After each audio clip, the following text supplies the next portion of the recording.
یعنی پناہ مانگتا ہوں اللہ کی شیطان مردود سے۔ یہ تحریر پڑھ کر اس کے پورے وجود پر خوف سے سنسناہٹ طاری ہو گئی۔ اس نے ڈرتے ڈرتے عرض کیا، اے اللہ، یہ شیطان کون ہے؟ بارگاہ خداوندی سے ندا آئی، اے عزازیل، یہ نہایت عابد، زاہد، برگزیدہ اور میرے مقربین خاص میں سے ہے، لیکن یہ تکبر میں مبتلا ہو کر میری حکم عدولی کرے گا، بس اسے میں ملعون و مردود قرار دے کر راندہ درگاہ کر دوں گا۔ رب ذوالجلال کی اس بات سے وہ لرز اٹھا۔ اٹکتے لفظوں کے درمیان اس نے پھر عرض کیا، اے معبود برحق، کیا میں اس سے واقف ہوں؟ ارشاد ہوا، وقت آنے پر تو نہ صرف اسے پہچان جائے گا بلکہ اس کا انجام سے بھی واقف ہو جائے گا۔ عرش معلیٰ سے آنے والے اس جواب سے اس کا وجود کانپ اٹھا۔ بے اختیار آنکھوں سے آنسو جاری ہو گئے۔ اس نے سوچا، آخر وہ کون بدبخت و بدنصیب ہوگا جو ہمیشہ کے لیے نشان عبرت بنا دیا جائے گا۔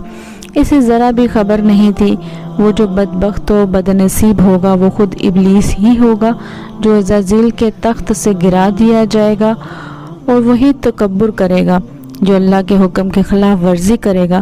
برسوں تک یہ خیال اس کی سوچوں پر غالب رہا، مگر اسے ذرا بھی بھنک نہ پڑی کہ جس کے مستقبل سے وہ خوف کھا رہا ہے اس کا اپنا ہی مستقبل ہوگا۔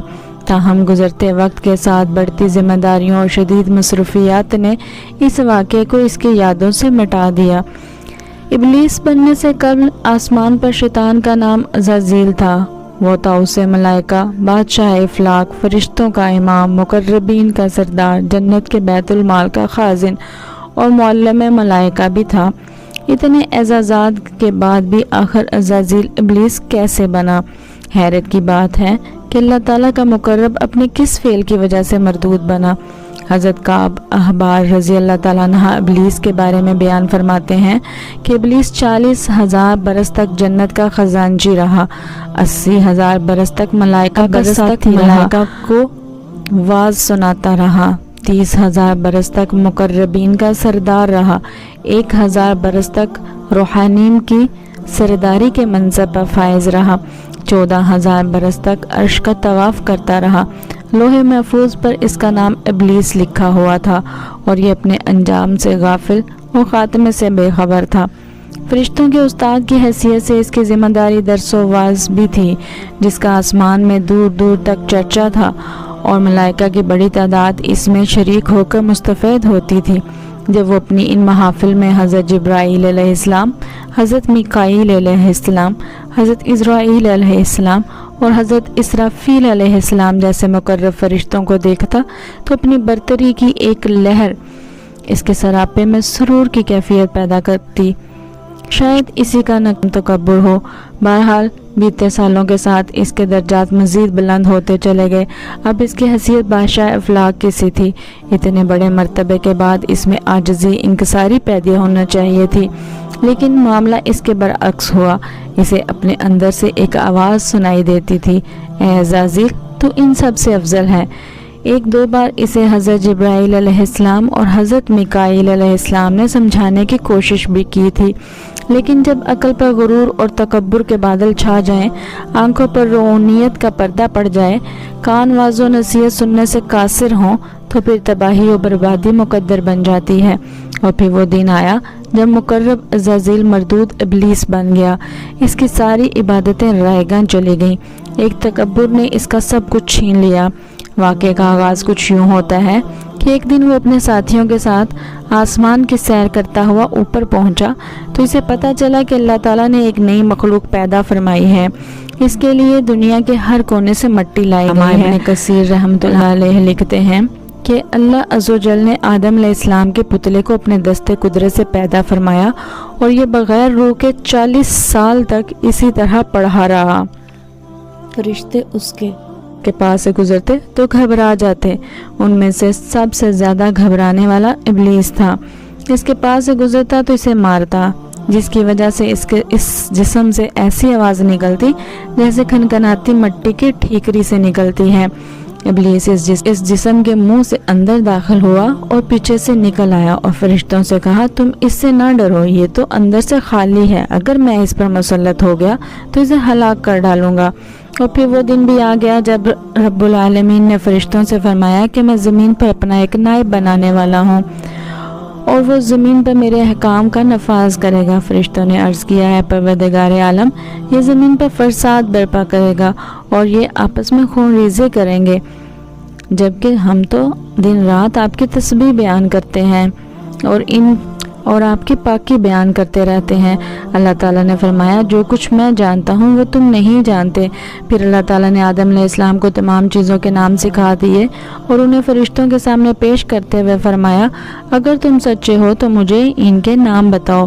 انہوں نے کہا تو پاک ہے، ہم تو اتنا ہی جانتے ہیں جتنا تو نے ہمیں بتایا ہے، بے شک تو بڑے علم و حکمت والا ہے۔ یہ اللہ تعالیٰ نے حضرت آدم علیہ السلام کو چیزوں کے نام سکھا دیے۔ اللہ تعالیٰ نے فرمایا اے آدم ان چیزوں کے نام بتا دو۔ پھر جب آدم علیہ السلام نے انہیں نام بتا دیے تو فرمایا کیا میں نے تمہیں نہیں کہا تھا کہ میں آسمانوں اور زمین کی چھپی ہوئی چیزیں جانتا ہوں، اور جو تم ظاہر کرتے ہو اور جو تم چھپاتے ہو اسے بھی جانتا ہوں۔ پھر فرشتوں کو حکم دیا کہ آدم کو سجدہ کرو، انہوں نے سجدہ کیا، مگر تکبر، رونیت اور بڑائی نے ابلیس کو سجدے سے روک کے رکھا۔ اللہ تعالیٰ نے فرمایا تجھے سجدہ کرنے سے کس چیز نے منع کیا ہے جبکہ میں نے تجھے حکم دیا؟ وہ بولا میں اس سے بہتر ہوں کہ تو نے مجھے آگ سے بنایا اور اسے مٹی سے بنایا، ایک گارے سے پیدا کیا۔ اللہ نے فرمایا اب تو یہاں سے نکل جا کیونکہ تم مردود ہو گیا اور قیامت تک تجھ پر میری پھٹکار ہے۔ شیطان نے کہا اے میرے رب مجھے روز محشر تک کی مہلت دے دے۔ فرمایا جا میں نے تجھے متعین وقت کے لیے مہلت دے دی۔ پھر شیطان نے کہا مجھے تیری عزت کی قسم میں ان سب کو یقیناً بہکاؤں گا، سورہ ہجر میں ہے، ان پر حملہ کروں گا، ان کے آگے سے بھی اور پیچھے سے بھی، ان کے دائیں جانب سے بھی اور بائیں جانب سے بھی، اور آپ ان میں سے اکثر کو شکر گزار نہیں پائیں گے۔ سورۃ الاعراف میں ہے، اللہ تعالیٰ نے فرمایا یہاں سے ذلیل و خوار ہو کر نکل جا، ان میں سے جو شخص تیرا کہنا مانے گا میں ان سب سے جہنم کو بھر دوں گا۔ اور یوں بارگاہ خداوندی سے دھتکارے جانے کے بعد میں عزازیل سے ابلیس بن گیا۔ اپنے غرور و تکبر اور رونیت کی بنا پر میری ہزاروں سالوں کی عبادت اور ریاضت ضائع ہو گئی اور مجھے عرش سے فرش پر پٹخ دیا گیا۔ اسے اس وقت حضرت انسان کا کھلا دشمن قرار دے کر لعنت اللہ علیہ شیاطینہم کے لقب سے نوازا گیا۔ اسے تب اندازہ ہوا کہ جس شیطان کے بارے میں اس نے ہزاروں سال پہلے لوح محفوظ میں پڑھا تھا وہ شیطان وہ خود ہی تھا۔ قرآن پاک میں 88 بار شیطان اور 11 بار ابلیس کے نام سے اس کا ذکر کر کے انسانوں کو اس سے دور رہنے اور اس کے شر سے بچنے کا حکم دیا گیا۔ اللہ تعالیٰ نے 1,24,000 پیغمبروں کو دنیا میں مبعوث فرما کر قوموں کو اس کے مکر و فریب سے بچنے کی تلقین فرمائی۔ زمین پر جانے سے قبل اس نے اللہ سے 4 چیزوں کی اجازت طلب کی۔ نمبر 1 تا قیامت موت سے مہلت، نمبر 2 اہل زمین کو بہکانے کی قوت، نمبر 3 حیت تبدیل کرنے کی صلاحیت، نمبر 4 اولاد کثیر اور ان کی طویل عمریں۔ اللہ تعالیٰ نے فرمایا جا تجھے اجازت ہے، لیکن میرے نیک بندے تیرے فریب میں نہیں آئیں گے۔ اب اس کا کام آسان ہو گیا تھا۔ شیطان جانتا تھا کہ انسان اشرف المخلوقات ہے، لیکن وہ جانتا تھا کہ وہ کس حد تک نفس کا پجاری بھی ہے، گو کہ اسے اس بات کا اختیار نہیں تھا کہ وہ انسان کے اوسان پر قابض ہو کر اس سے بالجبر بدی کے کام کرائے، مگر وہ باخبر تھا کہ وہ انسان کے نفس امارہ کو اپنے وسوسہ اندازیوں کے چنگل میں پھنسا کر برائیوں پر آمادہ کر سکتا ہے، لہٰذا اس نے یہی طریقہ کار آزمایا۔